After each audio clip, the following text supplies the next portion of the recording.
Missing someone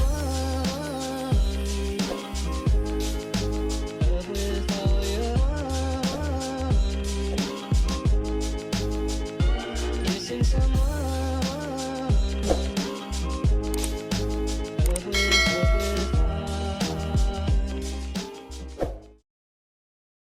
What's up guys, welcome back to my channel. So this week I have a really cool video for you guys. I'm going to be doing a huge color correction on this client. So a little color history on this client is I would say she has 100% gray, and she's been coloring her hair dark for years. I believe she said she's been doing it herself for about 6 years. So this is pretty much what 6 years of like box dye looks like on a client who has 100% gray. So you can see the roots are really dark wherever that previous color is, and then as it gets to the end, it does gradually get a little bit lighter just because of like the sun. And because her hair is 100% gray, the color does fade a little bit more than it would if it had less gray. Now, I don't normally like to take clients who have like box dye color history. I will take them on case by case. And for this instance, I took her on only because the health of her hair felt pretty good.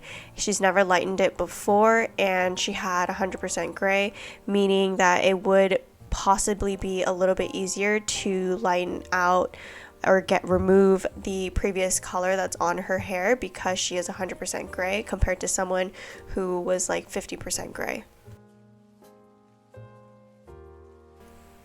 So before I do any type of bleaching, I do want to try to gently remove her previous color out of her hair.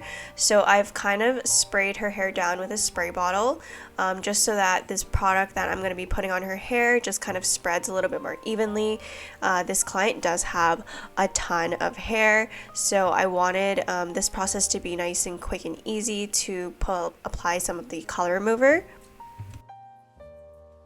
So today I'm going to be using the Schwarzkopf Bond Enforcing Color Remover, and I found that this really did help lift out the artificial color that was in her hair, meaning that it really got rid of the dark dye out of her hair and just kind of exposed the underlying pigment.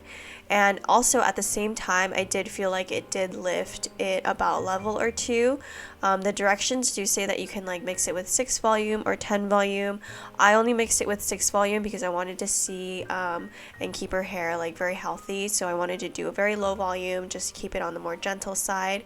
So I mixed it, I believe it comes with 2 parts. So it's like a part A and a part B. You mix that and then you mix it with developer. And after using this color remover, it does make the hair feel fairly healthy for what it is.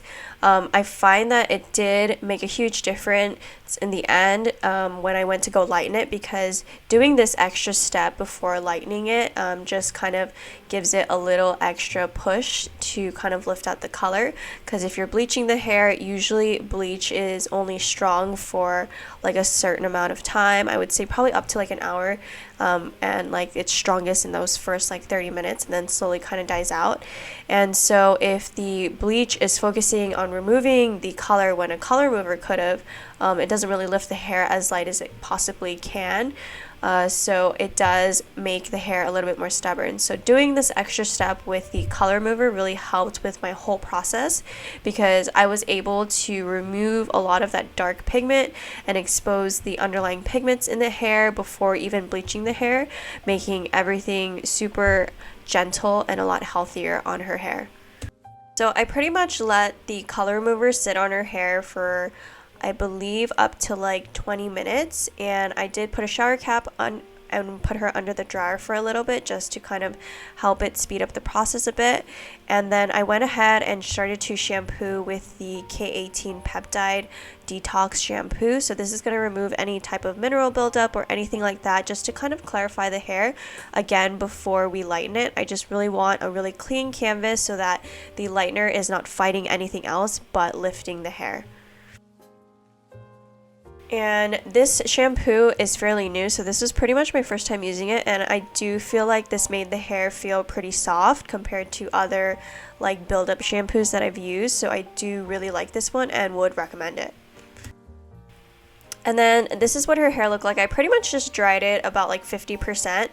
You can see that it really did lift out a lot of that old color. Obviously, some of the ends are really dark still, but I would say the color remover did such a good job at kind of taking out her old box dye in her hair. And now I have a really clean canvas, and I can exactly see where I need to really focus a little bit of a stronger lightener application in certain areas compared to other areas, and it just makes it very clean for me to do an even application as well. I can now feel super confident that the lightener is really gonna just have full power in lifting the hair rather than trying to lift out any mineral buildup or that artificial color that she put on her hair. So now I'm just going in with the lightener, and I'm pretty much doing kind of like a platinum card application, to where I'm just taking very thin slices and just laying them over each other with lightener. And that first bowl of lightener that I did use Blonde Me and 6 volume, and then I slowly kind of bumped it up. So I did 6 volume, and then I bumped it up to 6 and 20, and then at the very end I just bumped that up to 20 volume. And the reason why I'm just kind of laying the hair right on top of each other opposed to like doing individual foils is, one, it's going to save me a lot of time if I just do it this way, because this is going to lift really quickly too, and I want it to lift as even as possible. So that is one reason why I am just laying the hair right on top of each other. And two, when I lay a really thin slice on top of hair that already has product in it, it really does ensure the saturation, because you can see my slices are pretty see-through. So having the lightener on the underneath and then me painting on the top part, it makes sure that I'm doing a really thorough, even saturation on the hair. And then as I'm doing this application, I'm trying to keep in mind to kind of stay away from her white roots, because I want to lighten that last.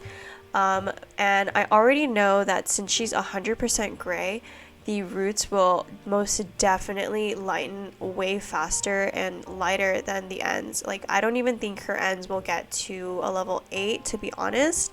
But her root is already like, if you put lightener on it, it's going to be like a level 8 to 10 in like minutes. So I already know that the roots are going to be lighter regardless of what we do, if we lighten it or whatnot.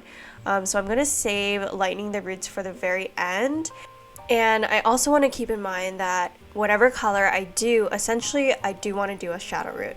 So if I'm going to do a shadow root, that means I'm going to be putting like a darker toner at the root, melted into basically a lighter color that's on the mids and ends. But the mids and ends are technically going to be lightened darker than the root.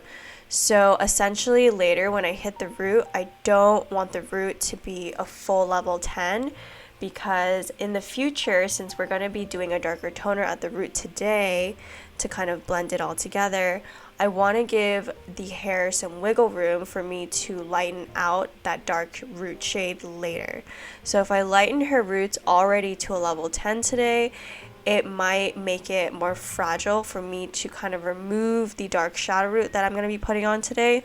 So in that case, I will show you guys later, but I'm not going to be lightening her root all the way to a level 10. I'm just going to put lightener on her root fairly quickly, just to kind of open up the cuticle, lift it just a little bit so that it kind of really grabs the toner a bit and blends together. But I really don't want her roots to reach a perfect level 10 just yet, just so that it retains the integrity of her hair and it gives us wiggle room to lighten it out, any root shadow that might stain later on, and then when we lighten her as well, because we'll have to lighten that part anyways when we redo her hair for another session. So after I finish this whole application, I just let her process at room temperature just like this.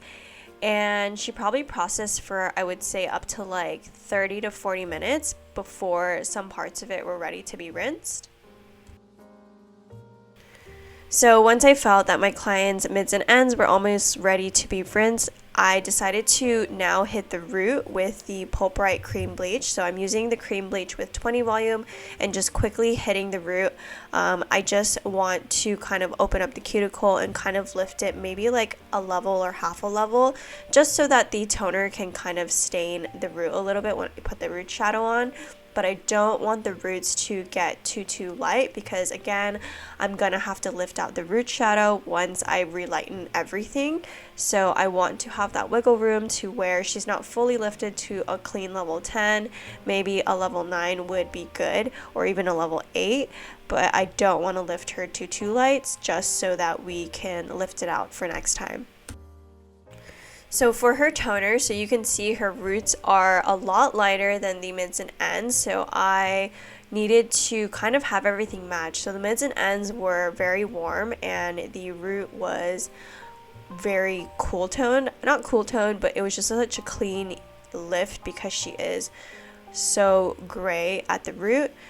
So I wanted to formulate like a warmer toner for the root, since the root lifted so well, and then I wanted to use like a very ashy toner to kind of cancel out a lot of that warmth and kind of have everything mesh together.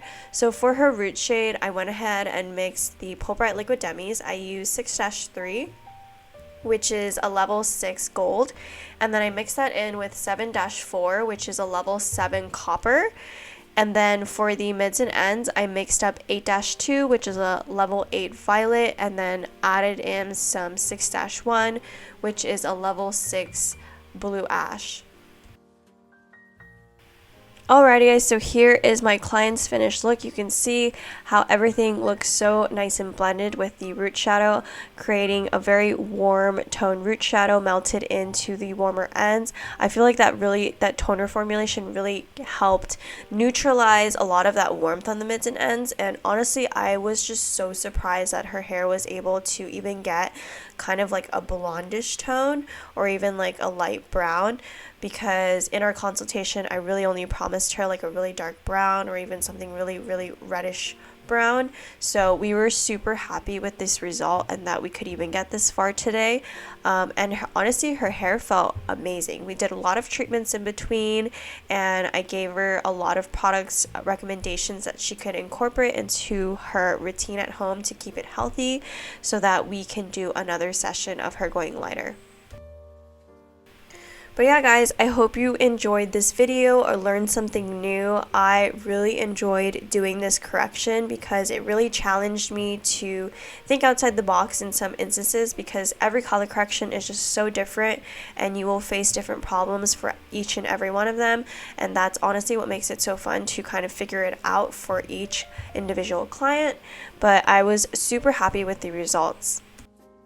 Alrighty guys, so that is it for this week's episode. Thank you guys so much for watching and tuning in, and as always, I will talk to you guys next week.